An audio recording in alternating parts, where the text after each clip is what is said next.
കർത്താവിൻ്റെ മാർഗത്തിൽ ഞാൻ ഉറച്ചു നിന്നു. തിന്മ ചെയ്ത് എൻ്റെ ദൈവത്തിൽ നിന്ന് ഞാൻ അകന്നുപോയില്ല. സങ്കീർത്തനങ്ങളുടെ പുസ്തകം 18-ാം അധ്യായം 21-ാം തിരുവചനം.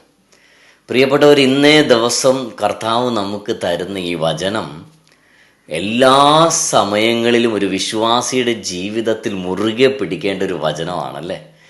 നമ്മുടെ ജീവിതത്തിൽ നമ്മൾ പോകുന്ന ജീവിത യാത്രകളിൽ പല ഇടങ്ങളുണ്ട്. നമ്മുടെ കോളേജാകാം, നമ്മുടെ സ്കൂളാകാം, നമ്മുടെ ഫാമിലി ആകാം, നമ്മുടെ ഓഫീസാകാം, നമ്മളുടെ ഫ്രണ്ട്സ് സർക്കിളിലാകാം, എവിടെയാവട്ടെ, എവിടെയാണെങ്കിലും നമ്മുടെ കൂടെ എപ്പോഴും മുറുകെ പിടിക്കേണ്ട ഒരു വചനമാണ് ഇപ്പോൾ നമ്മൾ കേട്ട വചനം. കർത്താവിൽ ഉറച്ചു നിൽക്കുക എന്ന് പറയുന്നത് അത് ചെറിയൊരു കാര്യമല്ല അല്ലേ.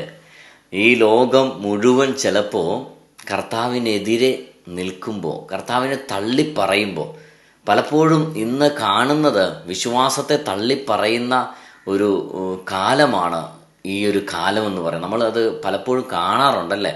എന്തിന് പ്രാർത്ഥിക്കണം, എന്തിന് പള്ളിയിൽ പോകണം, എന്തിന് കുമ്പസാരിക്കണം, എന്തിന് ജപമാല ചൊല്ലണം, ഇങ്ങനെ എന്തിന് എന്ന് ചോദിക്കുന്ന ഒരു തലമുറ, വിശ്വാസമില്ലാത്ത വഴി പിഴച്ച ഒരു തലമുറയിലാണ് നമ്മൾ ജീവിക്കുന്നത്. ഇന്നത്തെ യുവാക്കളുടെ ജീവിതം നമ്മൾ കേട്ടാൽ നമ്മൾ ഞെട്ടിപ്പോകും. അതുപോലെ പാപത്തിൻ്റെ അടിമത്തത്തിൽ അവർ പോകുന്നത്. കർത്താവിന് വേണ്ടി നീ ഉറച്ചു നിൽക്കണം. അങ്ങനെ ഉറച്ചു നിൽക്കുമ്പോൾ കർത്താവ് നിന്നെ അനുഗ്രഹിക്കും. Praise the Lord. കണ്ടോ, അടുത്ത വാക്യം എന്താ പറയുക? തിന്മ ചെയ്ത് എൻ്റെ ദൈവത്തെ ഞാൻ വേദനിപ്പിച്ചില്ല.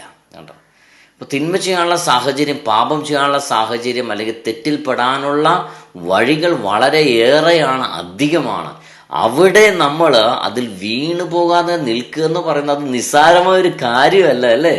നിസ്സാരമായൊരു കാര്യം. അങ്ങനെ നമുക്ക് നിൽക്കാൻ കഴിയുന്നുണ്ടെങ്കിൽ ദൈവത്തിൻ്റെ സഹായം നമ്മുടെ കൂടെ ഉള്ളതുകൊണ്ട് മാത്രമല്ല, നമ്മളുടെ കഴിവോ നമ്മുടെ ശക്തിയോ ഒന്നും കൊണ്ടുമല്ല, കർത്താവിൻ്റെ കരുണയാണത്.